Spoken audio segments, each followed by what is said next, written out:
Reverse exchanges. The reverse exchange is actually a misnomer.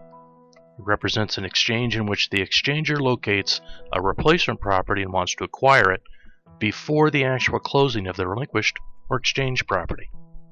Since the exchanger cannot purchase a replacement and later exchange into property that he already owns, he must find a method to acquire the replacement property and still maintain the integrity of his exchange.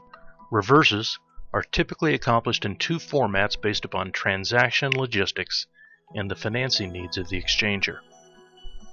The exchange last strategy is utilized only when an exchanger requires traditional financing to complete his acquisition of the replacement property. Since few lenders would lend dollars to the exchanger with a facilitator or qualified intermediary, known in this case as an exchange accommodation title holder on title, it is necessary for the facilitator to warehouse or hold the title to the relinquished property.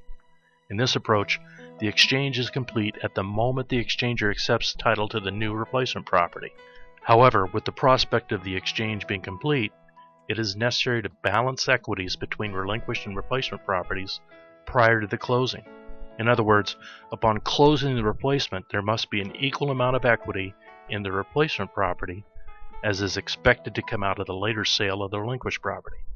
Then, at the time of the later sale of the relinquished or exchanged property, any debt is retired and the exchanger is repaid any dollars which he advanced for the replacement property acquisition.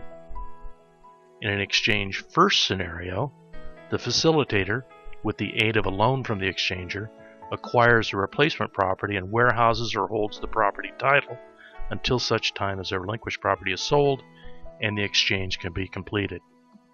At this point, we need to insert a couple of caveats regarding reverse exchanges.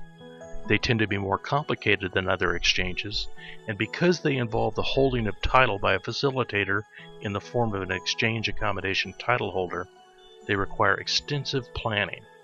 Do not undertake a reverse exchange without the assistance of an experienced and knowledgeable facilitator or intermediary.